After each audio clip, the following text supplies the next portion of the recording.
that such an important matter which is sought to be silenced gets an opportunity as the midnight hour approaches. And this reminds me of the fact that people in my home state, the time is 2 hours ahead of Delhi. And we have been dancing on the tune of Delhi and the time that is supposed to be approaching 12 at the moment. People like Janu Barua and others have demanded for years that Northeast should have a separate time zone.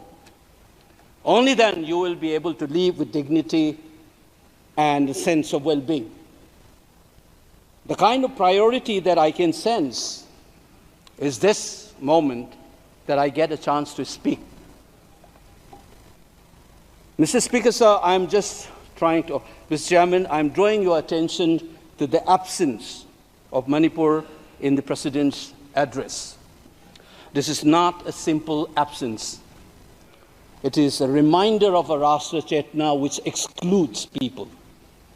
You must realize that more than 60,000 people are languishing in relief camp in wretched conditions for the last 1 year. If anybody is read partition of the subcontinent, which I have done, I was associated with a research project. We have interviewed more than 1,500 survivors of partition of 1947, and you are witnessing the same thing. People are living in wretched conditions that I cannot even mention here. 60,000 people homeless is not a joke. 200 plus people died. And there has been a civil war-like situations where people are armed to the teeth and roaming around and fighting each other, defending their villages. And the Indian state is a mute spectator to this tragedy for 1 year. I must remind this House that each and every square centimeter of Manipur is covered by a central armed forces. It is one of the most militarized areas in this country where you have more armed policemen than the civil police, besides the armed forces of the Union.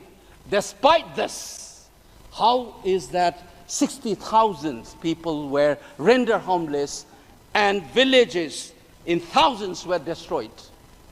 And yet, our Prime Minister remained mute, not even a word.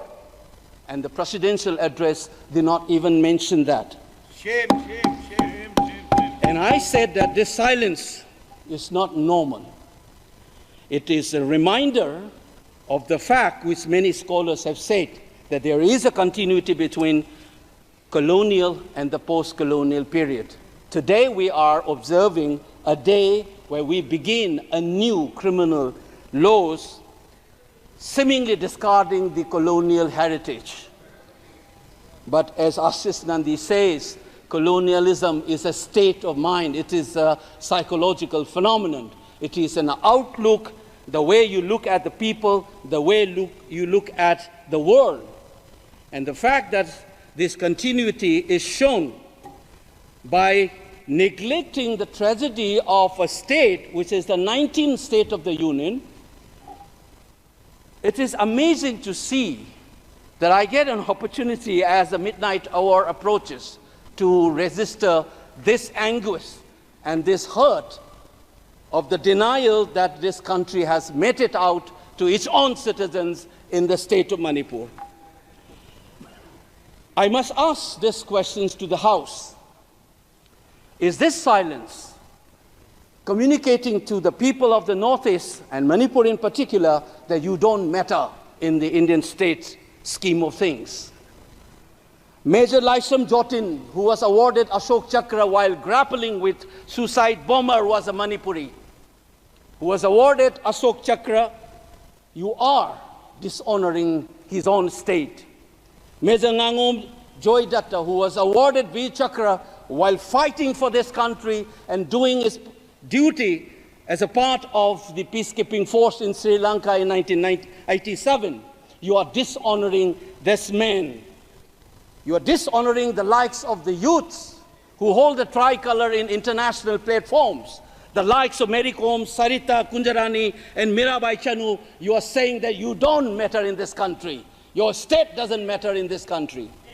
You are also saying that the likes of Ratan Tiam, the icon of the culture of this country, Harivam Sham Sharma, don't matter in this country.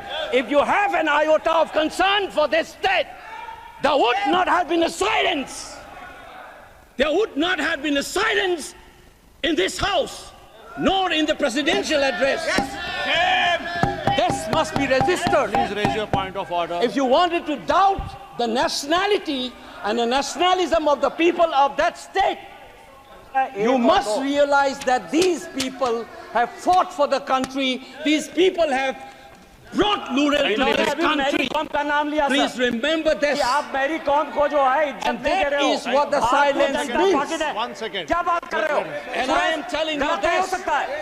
Mary Kom को हमने member of parliament बनाया, Bharatiya Janata party ने member of parliament बनाया। हमने कैसे नहीं इज्जत दी मणिपुर को? मणिपुर को स्पोर्ट्स यूनिवर्सिटी दिया। और आपसा जो है, मैं एक ऐसा आदमी हूं कि मेरे मामा को मणिपुर में गोली लगी, वो सीआरपीएफ के डीआईजी थे, इनको शहीद नहीं पता है। और 1956 में पहला आपसा मणिपुर में लगा, और 1956 से आज तक कांग्रेस के कारण मणिपुर की यह स्थिति है। 5 years after independence, can you negate this fact? We are talking about the inclusion of the Northeast history after 75 years. That's a classic exclusion. India was an anthropological subject, not a historical subject in the eyes of the colonial forces. And today, the Northeast remains outside of the history of the Indian history textbook. That is why you treat them as the other.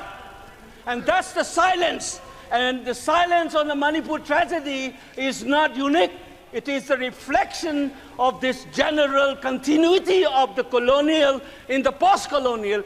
It is sad to see a nationalist party like the BJP will feel comfortable with this silence on the tragedy of Manipur. Keep your hands on your heart and think about the 60,000 people who are linguistic in relief camps.